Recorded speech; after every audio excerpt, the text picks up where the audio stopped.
Morning children's. आज मैं आप लोगों को हिंदी में चैप्टर 6 परीलोक की सैर पढ़ाने जा रही हूँ। कल रौनक का 8वां जन्मदिन था। उसने अपना जन्मदिन बड़ी धूमधाम से मित्रों के साथ मनाया। उसे ढेर सारे उपहार भी मिले। सभी उपहार उसे अच्छे लगे।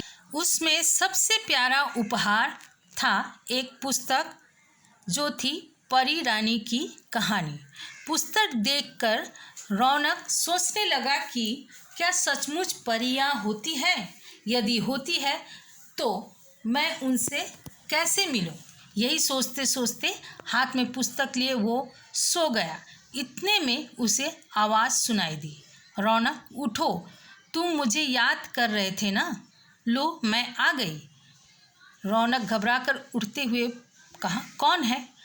मैं परी रानी। रौनक ने देखा तो वहाँ एक सुंदर सी परी खड़ी थी, बिल्कुल वैसे जैसे उसकी पुस्तक में पड़ी थी। रौनक ने आंखें मलते हुए कहा, कहीं मैं तो सपना नहीं देख रहा। तभी परी ने कहा, नहीं, तुम सपना नहीं देख रहे हो, मैं सचमुच में परीलोक की रानी हूँ, मैं तुमसे मिलने आई हूँ।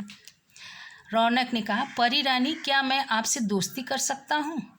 परी ने कहा, हाँ हाँ, क्यों नहीं, पर तुम्हें मुझसे वादा करना होगा कि तुम हमेशा अच्छे बच्चे बनकर रहोगे, कभी कोई बुरा काम नहीं करोगे, क्योंकि मैं अच्छे बच्चों से ही दोस्ती करती हूँ। रौनक बोला, परी रानी, मैं वादा करता हूँ कि मैं अच्छा बच्चा ही बना रहूँगा, कोई गलत काम नहीं करूँगा। यह सुनकर परी रानी बहुत खुश हो गई। अब तो रोज़ रात को परी रानी आती है और रौनक को खूब देर तक कहानियाँ सुनाती है। एक दिन रौनक ने पूछा, परी रानी, परीलोक कैसा है? क्या तुम कभी मुझे वहाँ लेकर जाओगी? परी ने कहा, ठीक है, मैं तुम्हें कल परीलोक की सैर पर ले जाऊंगी। यह कहकर परी रानी चली गई। परीलोक के बारे में सोच सोच कर रौनक फूला नहीं समा रहा था।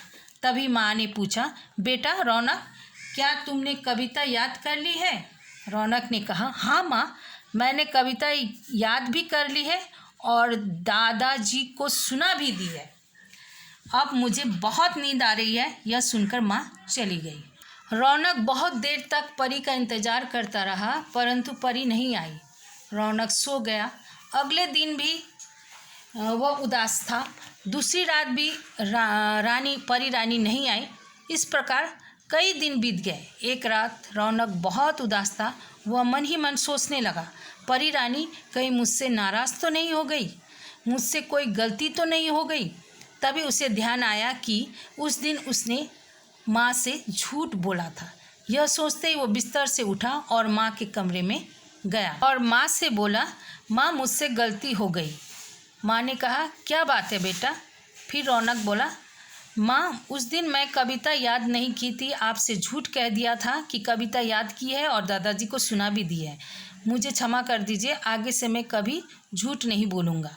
रौनक की बात सुनकर माँ बहुत खुश हो गई और बोली, बेटा, तुमने अपनी गलती मान ली है, इसलिए मैंने तुम्हें क्षमा कर दी है।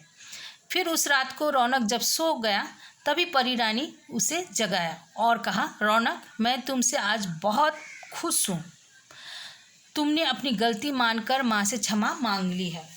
हाँ, जब तुम मुझे परीलोक की सैर कराने नहीं लेकर गई तो मुझे लगा अवश्य ही मैंने कोई गलती की है। परी ने मुस्कुराकर कहा, रौनक, हम सब गलतियाँ करते हैं, तुमने अपनी गलती मानकर क्षमा भी मांग ली है, लेकिन अब इस गलती को फिर कभी नहीं दोहराना।